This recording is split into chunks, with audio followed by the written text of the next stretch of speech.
세상의 창조에 대해서 성경은 창조를 말하고 있고 세상의 과학은 진화를 말하고 있습니다.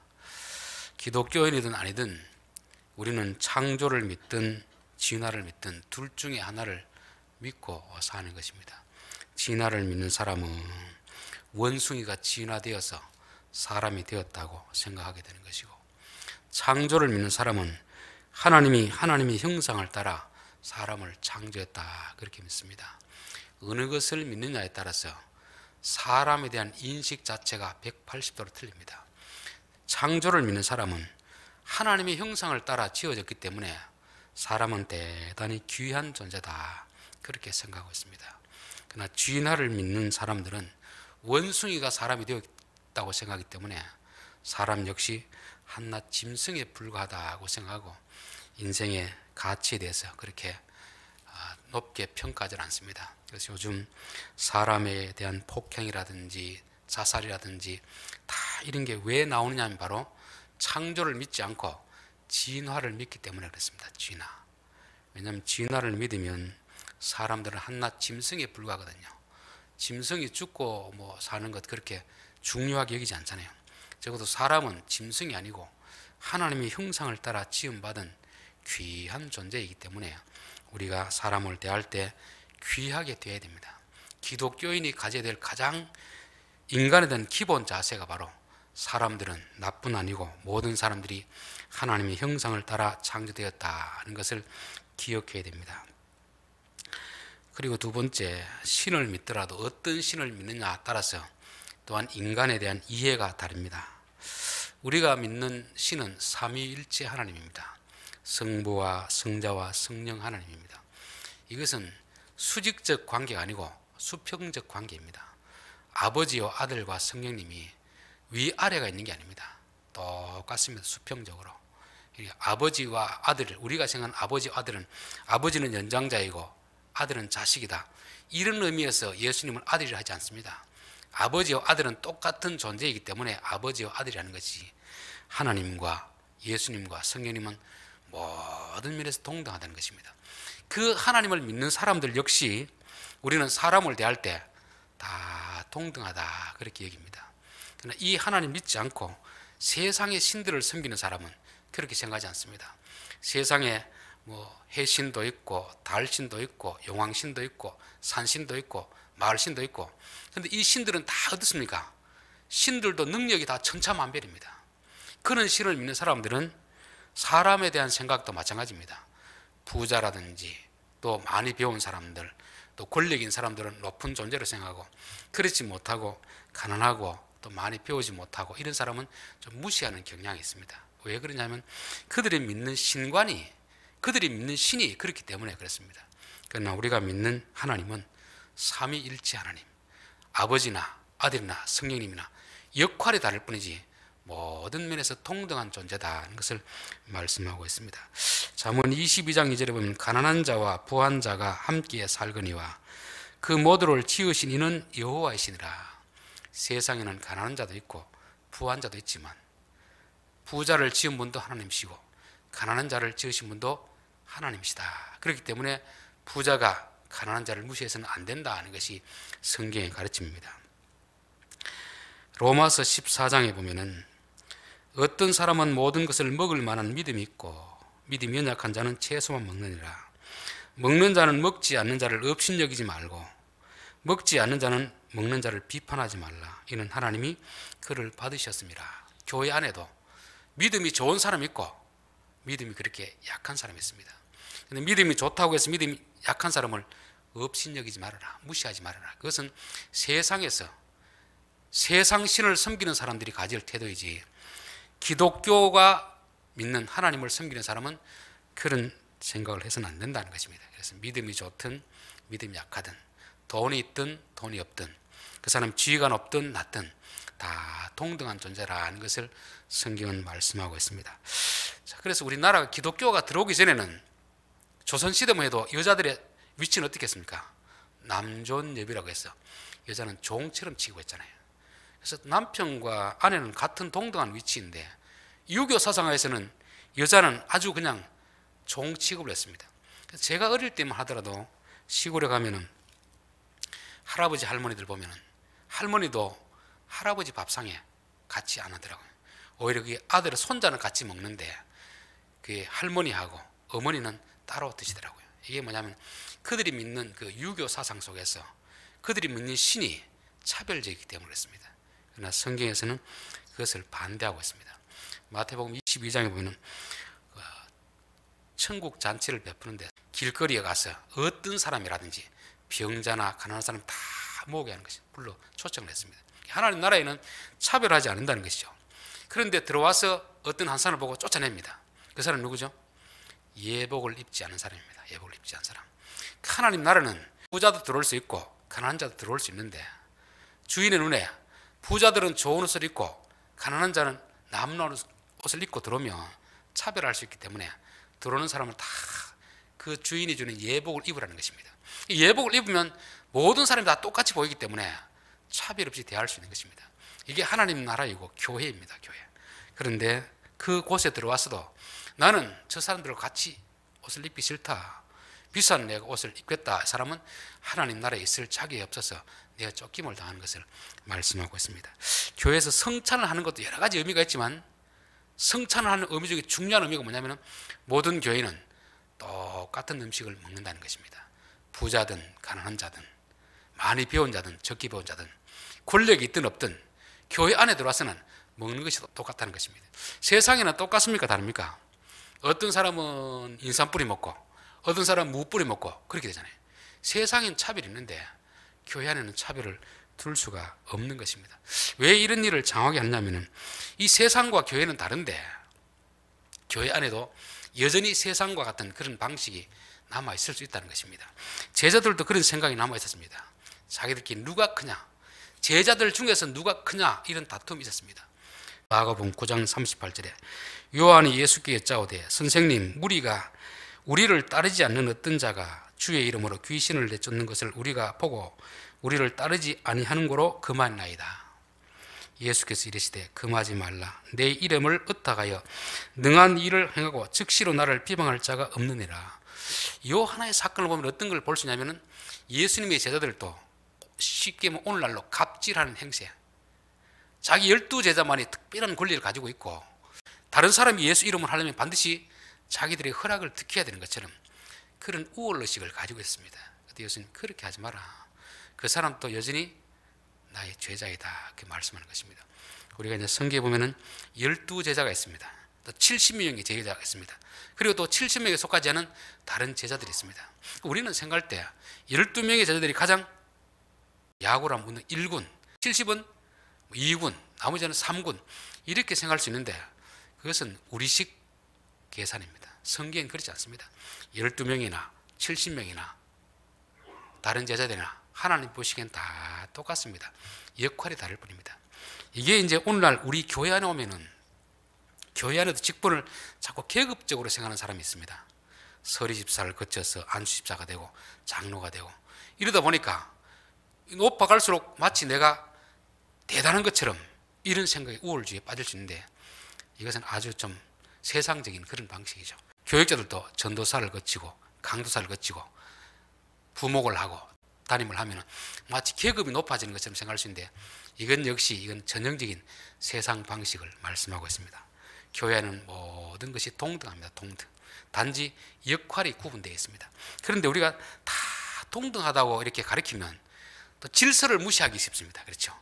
또 너무 수직적으로 질서를 세우다 보면 인권을 우리가 또 무시하기 쉽습니다. 그래서 우리는 모든 사람을 대할 때 다 동등한 사람이다. 그러나 사람은 다 동등하지만 직분은 구별되어 있다는 정도는 생각해야 하나님의 질서를 세워가게 될 줄 믿습니다.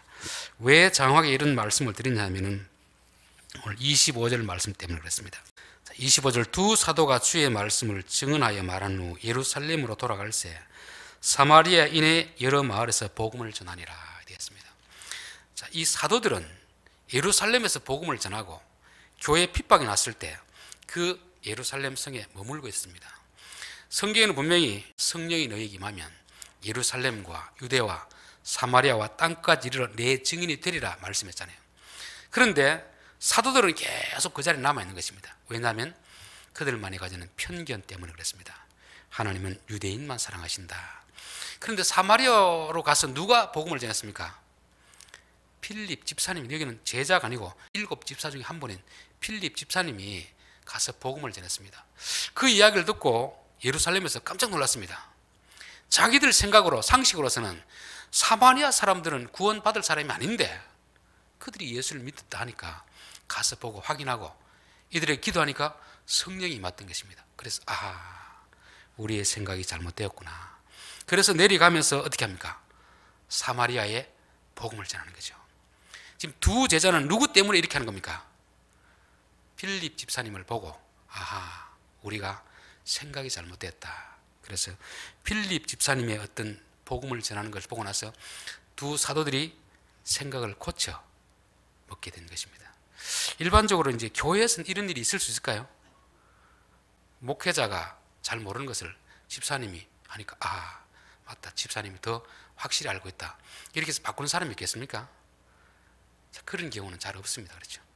교회 안에도 세상처럼 내가 높은 지위에 있을수록 자기가 아는 것이 다 맞고 아래 사람이 하는 거 다 틀렸다, 이렇게 생각하는 것은 지극히 세속적인 그런 일인 것입니다. 여기서 보면은 하나님이 이 사마리아 지역을 복음할 때 사도들을 사용하지 않았습니다.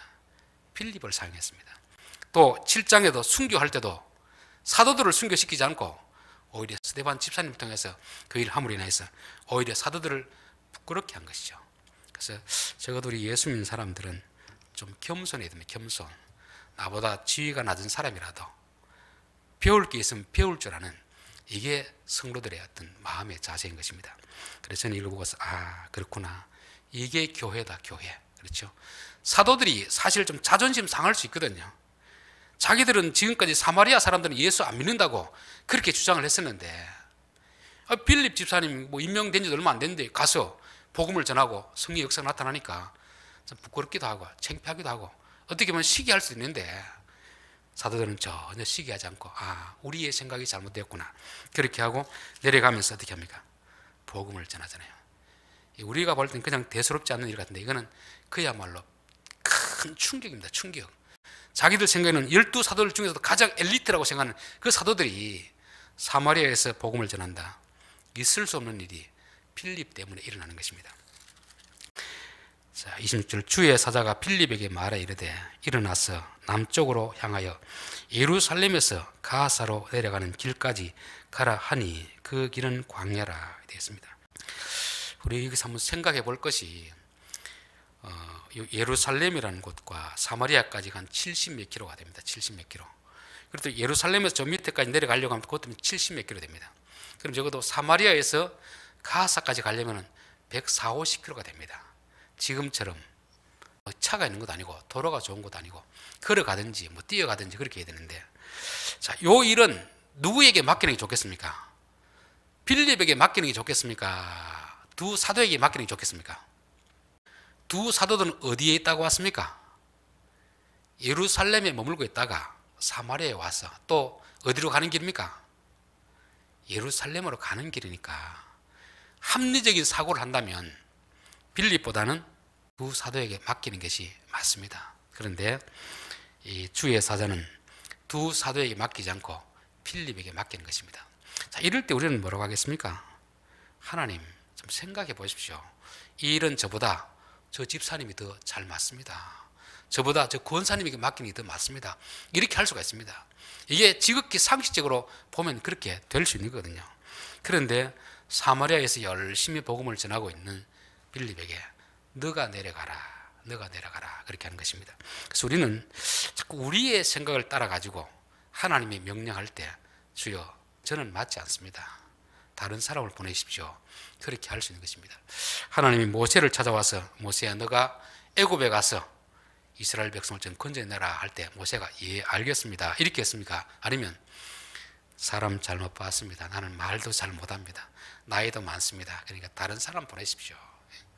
결국 하나님은 필요해서 적절하다고 생각해서 찾아왔는데 모세 생각에는 자기는 안 맞다고 거부하는 것입니다. 어떤 일에 우리는 우리가 생각하는 기준이 있습니다. 우리가 생각하는 합당한 방법이 있습니다. 그러나 성령님은 우리의 생각이 아니라 우리의 생각을 뛰어넘는 그런 생각을 가지고 우리를 부르시는 것입니다. 그래서 혹시라도 하나님 우리에게 어떤 감동을 주면 하나님 왜 저입니까? 다른 사람도 많은데 그렇게 거부하지 마시고 저라도 쓰시면 제가 순종하겠습니다. 그렇게 하면 되는 것입니다. 그럼 왜 사도들에게 말하지 않고 필립에게 이 일을 부탁했을까? 여러 가지 정황을 봤을 때 적어도 사도들보다는 필립이 더 순종형의 사람입니다. 또 더 편견이 없습니다. 이 사도들은 사마리아로 가서 복음을 전하려 해도 자기들의 생각 때문에 전하지 않잖아요. 그래서 누가 왔습니까? 필립 집사님이 와서 그 편견을 깨뜨린 것입니다. 그렇다고 해서 이들이 편견이 완전히 버렸느냐? 그렇지 않습니다. 10장에 보면 고넬료의 집에 주의 성령이 베드로를 보내는데 이 환상을 통해서 보여주는데 자꾸 안 가려고 합니다. 아직도 자기 생각, 자기 고집이 남아 있습니다. 그런데 필립은 그런 게 없습니다. 사마리아로 가라 하면 가고 가사로 가면 가고 순종의 사람이기 때문에 하나님은 필립을 쓰시는 것입니다. 우리가 실력이 없으면 실력 있는 사람을 들어 씁니다. 그렇죠? 우리가 실력이 있으면 어떤 사람을 쓰겠습니까? 실력은 있는데 말을 안 듣는 사람, 실력은 없더라도 말을 잘 듣는 사람, 어떤 사람을 들어 쓰겠습니까? 시키는 사람 실력이 있으면 당연히 순종하는 사람을 쓰겠죠. 하나님의 일은 사람이 하는 게 아니고 하나님이 하십니다. 단지 우리는 순종만 하면 하나님의 일을 다 진행하거든요.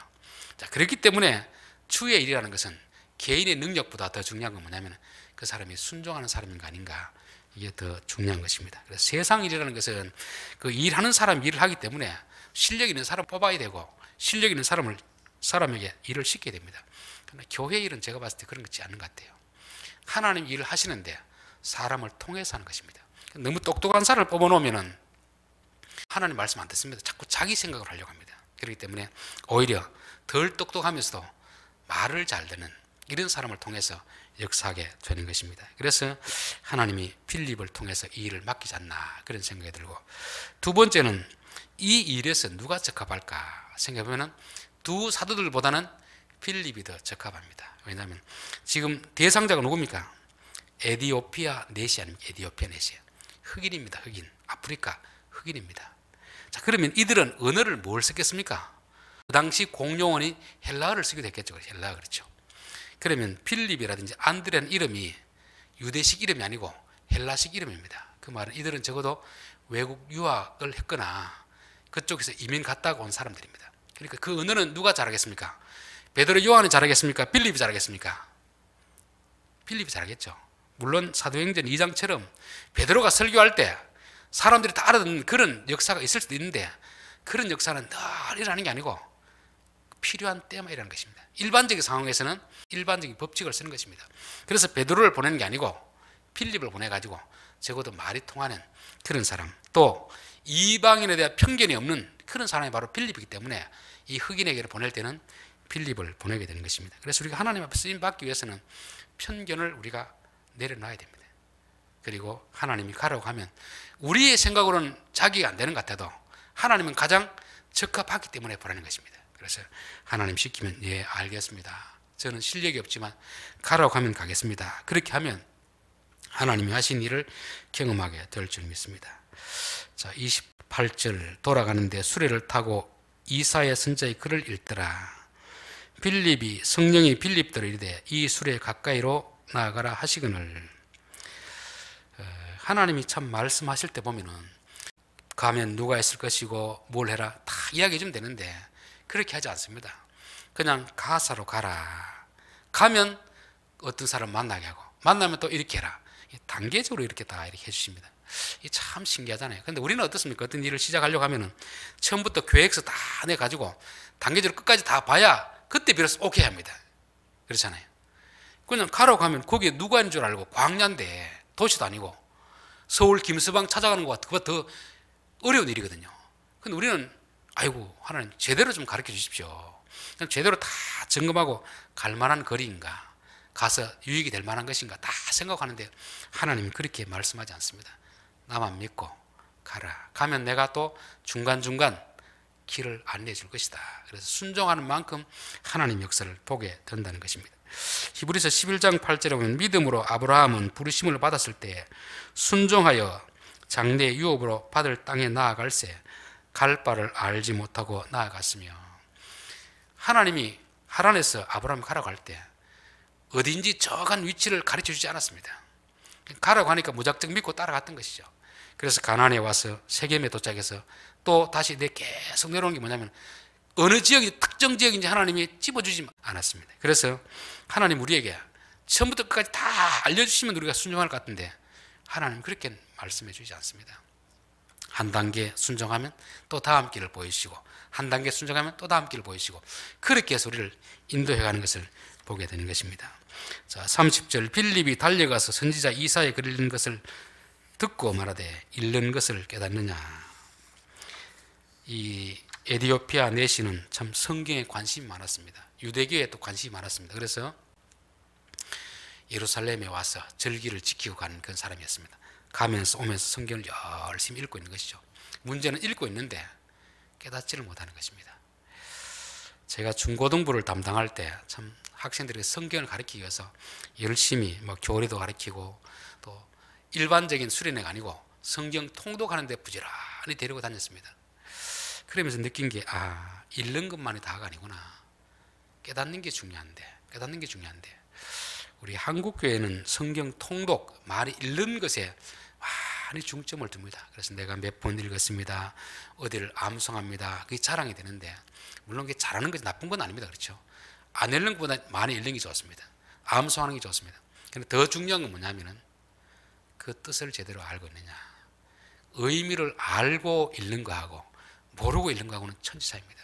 우리가 성경을 열심히 읽기도 읽어야 되지만 더 중요한 것은 깨닫는 것이 참 중요하다. 그래서 여러분 성경 읽을 때는 주여 눈을 열어 깨닫게 하옵소서 늘 기도를 해야 됩니다. 그런데 여기서도 이렇게 종교심이 있고 성경이 열심히 읽는 사람이라면 성령께서 직접 깨닫게 해주면 되잖아요. 굳이 그 멀리에 있는 필립을 불러가지고 이렇게 할 이유가 뭐 있겠습니까? 성령님이 각 그 마음속에 깨닫게 해주시면 될 텐데 하나님은 또 이렇게는 역사하지 않습니다. 물론 특별한 상황이 할 수 있는데 대부분의 경우는 먼저 깨달은 사람을 통해서 가르쳐 주셔서 깨닫게 하는 그런 것입니다. 그래서 우리들도 모세처럼 바울처럼 즉시로 하늘에서 하나님이 우리에게 말씀하여 깨닫게 해주시면 좋을 텐데 그런 경우는 그렇게 많지 않습니다. 사도 바울이 깨달은 것을 기록해 두었고 그걸 우리가 읽고 해석하면 깨닫게 되는 이런 방식으로 하나님이 하신다는 것입니다. 그래서 저는 지금도 직통 계시 받았다고 하면은 조금 안 믿습니다. 왜냐하면 직통 계시가 내려올 때가 있었거든요. 지금은 직통 계시보다는 기록된 말씀을 깨닫게 해주는 것이 이게 성령께서 하는 말씀입니다. 또 내가 1시간 봐도 못 깨닫는 것을 다른 사람의 설교를 듣다 보면 깨닫는 경우가 있습니다. 다른 사람의 책을 읽다 보면 깨닫는 수가 있습니다. 저는 책을 한 권 사서 그 중에서도 내가 깨닫지 못한 한 가지 있으면 이건 충분히 내가 가치가 있다 그렇게 생각하는 것입니다. 그래서 저는 여러분 성경을 많이 읽는 것도 구원하지만 설교를 자꾸 들기를 바랍니다. 설교 30분을 들으면 여러분이 3시간을 책을 봐도 못 깨달을 것을 깨달을 수가 있습니다. 왜냐하면 설교라는 것은 30분 한다고 30분 준비하는 게 아니고 적어도 이것을 몇 시간을 준비하거든요. 또 자기만 깨닫는 게 아니고 다른 사람의 설교도 참고하고 주석도 참고하기 때문에 적어도 설교 30분을 들으면 내가 성경을 3시간 읽는 것보다 더 많은 것을 깨달을 수가 있습니다. 자, 읽는 것을 깨닫느냐 이렇게 뭐라고 합니까? 지도해 주는 사람이 없으니 어찌 깨달을 수 있겠느냐. 자기 스스로 깨닫는 것은 한계가 있는 한계. 내 스스로 깨닫는 것은 그 수준에서만 깨닫지 그 수준을 넘어서기 위해서는 반드시 누군가 지도해 주는 사람이 있어야 되는 것입니다. 그래서 목사가 필요한 게 바로 그런 것입니다. 성경 교사가 필요한 것이 우리 성도들이 읽어서는 깨달을 수 있는 한계가 있기 때문에 지도가 필요한 것입니다. 그래서 설교는 다른 게 아니고 성경을 해석해 주는 그것이 바로 목회자가 하는 그런 역할이 되는 것입니다. 자, 35절 빌립이 입을 열어 이 글에서 시작하여 예수를 가르쳐 복음을 전하니. 여기서 복음을 전한다는 것은 길거리 나가서 복음을 전하는 게 아닙니다. 이미 성경에 관심 있고 성경을 읽는 사람에게, 읽지만 이해하지 못하는 사람에게 뜻을 풀어주는 것이 이 복음을 전하는 것입니다. 그래서 우리가 이제 복음을 전한다는 이런 개념하고 성경이 복음을 전한다는 거하고는 조금 의미가 좀 차이가 납니다. 바깥에 나가서 안 믿는 사람이 전도지를 주는 것도 복음을 전하는 것이지만 성경이 말할 때 전도, 복음을 전한다는 것은 주로 목회자가 하는 역할, 성경을 가르치는 사람이 하는 그런 역할을 말씀해 주고 있습니다. 38절 이에 명하여 수레를 멈추고 빌립이 내시가 둘 다 물에 내려가 빌립이 세례를 베풀고 둘이 물에서 올라올새 주의 영이 빌립을 이끌어 간지라. 내시는 기쁘게 길을 가므로 그를 다시 보지 못하니라. 결국 빌립이 사마리아에서 사역을 하다가 예루살렘을 거쳐서 가사로 가는 것은 다른 일을 하러 간 것이 아니고 오직 누구를 위해서 갔습니까? 요 에디오피아 내시, 요 한 사람에게 성경이 읽는 것을 깨닫게 해주기 위해서 갔습니다. 우리는 상식적으로 빌립이 사마리아에서 복음을 전했으면 더 많은 사람에게 전했을 거라 생각합니다. 그렇죠? 근데 그 먼 길을 100km가 넘는 그 길을 차를 타고 온 것도 아니고 걸어왔을 건데 그걸 맨날 며칠이 걸렸을 텐데 겨우 한 사람에게 가르치기 위해서 여기까지 왔는가? 그리고 성령께서 그를 이끌고 다른 곳으로 보내시는가? 세상적인 걸 보면 참 비합리적입니다. 그렇잖아요. 우리는 세상적인 사고방식을 봐서는 똑같은 시간 같으면 더 많은 사람들에게 복음을 전하는 것이 잘하는 것이고 그 많은 시간을 보내가 겨우 한 사람에게 가르쳐준다. 세상 상식으로는 안 맞는 말입니다. 근데 성경은 그 일이 더 귀하다 이렇게 말씀하고 있습니다.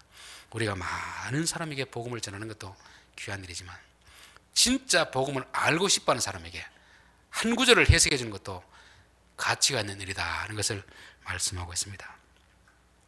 제가 녹화를 한 것을 편집을 해가 올립니다. 근데 편집을 하면 이제 외부 사람이 들어서는 덕이 안 될 얘가 좀 자르고 이러다 보면 거의 1시간 반에서 2시간이 걸립니다. 왜 그걸 제가 하느냐 하면은 우리 성도들 중에 두 분이 간절히 원하는 사람이 있기 때문입니다.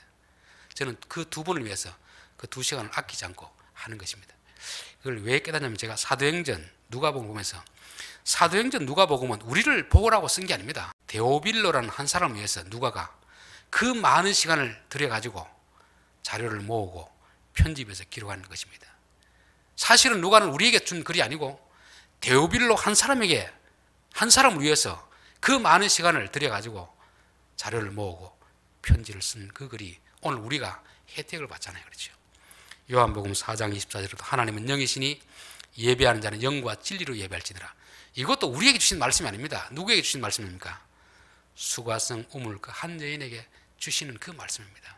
우리는 그 여자에게 주신 말씀을 덤으로 얻는 거죠. 그렇죠? 하나님은 많은 사람에게 전하는 것도 중요하지만 정말 복음을 듣고 싶어하는 그 한 사람이 있으면 아무리 먼 길이라도 하나님이 보내셔서 듣게 하시는 것입니다. 그래서 저는 여기서 주인공은 빌립이 아닙니다. 누굽니까? 에디오피아 내시죠. 에디오피아 내시. 그렇게 성경을 사모하고 읽어도 깨닫지 못하니까 잠깐 기다려라. 내가 지도자를 보내줄게. 그래서 그 멀리 있는 빌립을 보내가지고 깨닫게 해주는 것입니다.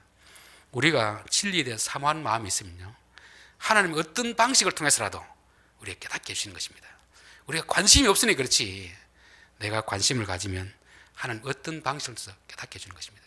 저는 이게 너무 신기한 것이 설교를 준비하다가 이게 참 이해가 안 되고 그러면 어떨 때는 그냥 내 스스로 깨닫게 하는 경우도 있고 이 인터넷 검색하다가 그 글을 해당되는 걸 발견할 때가 있습니다. 찾으려고 해도 찾아도 그렇게 못 찾거든요. 하나님께서 딱 그 글을 찾게 해주신 그런 걸 보면서 이야 참 신기하구나. 하나님은 의에 줄이고 목마른 자를 반드시 배부르게 해주신 그런 분입니다. 자, 오늘 결론입니다. 오늘 25절을 통해서 사도들이 누구를 통해서? 빌립 집사님을 통해서 새롭게 깨달으면 되잖아요. 편견을 버리게 되잖아요.